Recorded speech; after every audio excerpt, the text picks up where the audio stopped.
السلام علیکم چینل کے تمام ناظرین کو چینل پر خوش آمدید۔ ناظرین، کبھی فرانس تو کبھی ہالینڈ، کبھی ناروے تو کبھی ڈنمارک۔ حیرت ہوتی ہے کہ کیسے مہذب ممالک ہیں کہ جہاں کسی کی دل آزاری کو اظہار آزادی کہا جاتا ہے۔ سمجھ سے بالا تر ہے کہ کسی کی تضحیک، کردار کشی کرو تو آزاد اظہار، کوئی اپنی داستان غم کہے تو شدت پسندی۔ ناظرین، بدنام زمانہ میگزین چارلی ایبڈو کی توہین آمیز مہم فرانسی معاشرے کو خوفناک طریقے سے اپنی لپیٹ میں لے رہی ہے۔ ناظرین، چند دن ہوئے پیرس میں ایک چیچن مسلم طالب علم نے کلاس میں پیغمبر اسلام صلی اللہ علیہ وسلم کے گستاخانہ خاکے دکھانے پر تاریخ اور جغرافیہ کے استاد کو واصل جہنم کیا۔ عالمی میڈیا میں شدت پسندی کے عنوان سے من گڑت سرخیوں کے ساتھ اس استاد کے قتل کی خبروں نے کوہرام سا مچا دیا تھا۔ فرانس کے صدر تو مقتول ٹیچر کی آخری رسومات کی تقریب سے خطاب کرتے ہوئے اعتدال کا راستہ ہی کھو گئے۔ انہوں نے مذکورہ ٹیچر کو فرانسیسی جمہوریت کا چہرہ قرار دیتے ہوئے واضح کیا کہ متنازع کارٹونوں یا ہاکوں کی اشاعت سے کسی طور پر دستبردار نہیں ہوا جائے گا۔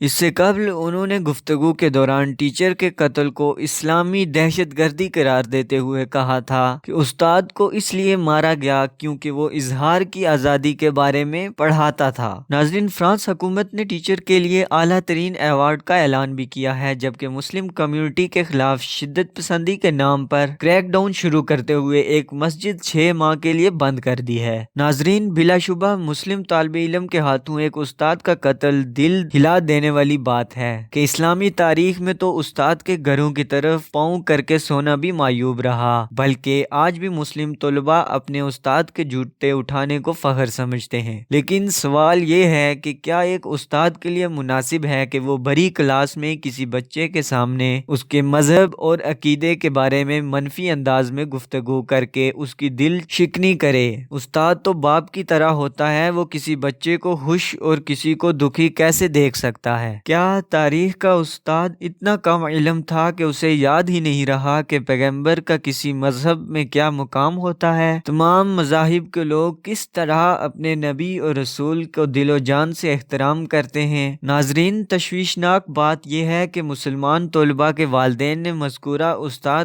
کی اس مکروہ عمل کے بارے میں اسکول انتظامیہ کو قبل از وقت شکایت کی تھی، لیکن وہ پھر بھی بچوں کے جذبات سے کھیلتا رہا اور ایک طالب علم نے رد عمل میں اسے موت کے گھاٹ اتار دیا تو اس پر شدت پسندی کی گردان شروع ہو گئی۔ بے شک قانون ہاتھ میں لے کر کسی کی جان لینا جرم ہے، لیکن کیا دنیا کو انسانیت کا درس دینے والے انسانی حقوق کے یہ علم بردار مانیں گے کہ کسی انسان کی بلا وجہ توہین سب سے بڑی شر پسندی ہے؟ لبرلزم، سیکولرزم اور روشن خیالی کے لبادے میں یہ عجیب مخلوق ہے کہ دہشت گردوں کے خلاف چیختی چنگاڑتی ہے، لیکن اپنے علاوہ کسی کو زندہ نہیں دیکھنا چاہتی۔ قصور کسی ایک مسلمان کا ہو، لیکن کراس دی بارڈر سب کو صفحہ ہستی سے مٹانے کی آرزو مند ہوتے ہیں۔ یہی حال پیرس کے اس واقعے کا ہے۔ اگر کسی ایک طالب علم نے قانون ہاتھ میں لیا تو ساری مسلم کمیونٹی مجرم کیسے ہو گئی؟ جیسا کہ پچھلے سال کراس چرچ میں ایک جنونی نے 2 مساجد کو خون میں نہلا دیا تو وہ اکیلا ہی مجرم ٹھہرا، نہ کہ اس کی پوری کمیونٹی۔ فرانس کے صدر کو بھی نیوزی لینڈ کی خاتون وزیر اعظم کی طرح اسلام اور دہشت گردی میں فرق کر کے اپنی شدت پسند موقف پر نظر ثانی کرنی چاہیے۔ اسلام کو دہشت گرد اور انتہا پسند کہنے والوں کو کوئی یہ تو بتائے کہ قرآن مجید کھولیں تو انجیل اور توریت کی تصدیق ہوتی ہے۔ ورق گردانی کرتے جائیں تو کہیں حضرت موسیٰ کا نام تو کہیں حضرت عیسیٰ کا تذکرے اور کہیں حضرت مریم کی پاک دامنی کی گواہی۔ ہمارے تو گھروں میں صبح سے شام ابراہیم، یوسف،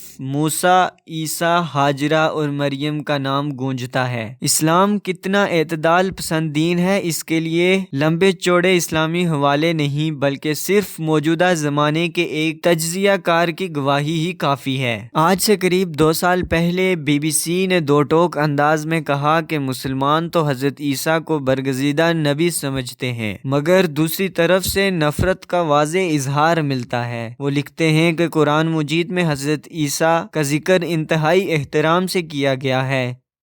قرآن میں حضرت عیسیٰ کو سب سے جلیل القدر انسانوں میں ایک قرار دیا گیا ہے، بلکہ حیرت انگیز طور پر قرآن میں حضرت عیسیٰ کا نام حضرت محمد کے نام سے زیادہ آیا ہے۔ قرآن میں صرف ایک خاتون کا نام لے کر ذکر کیا گیا اور وہ ہیں حضرت عیسیٰ کی والدہ حضرت مریم۔ یہی نہیں بلکہ ان کے نام پر قرآن کی ایک سورت کا نام بھی رکھا گیا ہے۔ وہ مزید لکھتے ہیں کہ مسلمان سے توقع کی جاتی ہے کہ جب حضرت عیسیٰ کا ذکر آئے تو وہ علیہ السلام ضرور کہیں، جس کا مطلب ہے کہ ان پر سلامتی ہو۔ اس کے علاوہ اسلامی عقیدے کے مطابق قیامت سے پہلے حضرت عیسیٰ ہی دنیا میں دوبارہ تشریف لائیں گے۔ دنیا بھر میں مسلمان لڑکوں کا نام عیسیٰ اور لڑکیوں کا نام مریم رکھا جاتا ہے، لیکن کیا کوئی تصور کر سکتا ہے کہ کوئی مسیحی اپنے بچے کا نام محمد رکھے؟ ناظرین، عالمی نشریاتی ادارے کے ایک غیر جانبدار تجزیہ کار نے کوئی فلسفہ نہیں جاڑا بلکہ سادہ سی مگر سچی بات کی ہے۔ کیا کوئی نام نہال لبرل اور سیکولر کھلے دل سے اعتراف کرے گا کہ گرہن زدہ زمانے میں بھی اسلام کا چہرہ واقعی چاند کی طرح چمک رہا ہے؟ ناظرین، اگر آپ کو ویڈیو پسند آئی تو چینل سبسکرائب کر لیں۔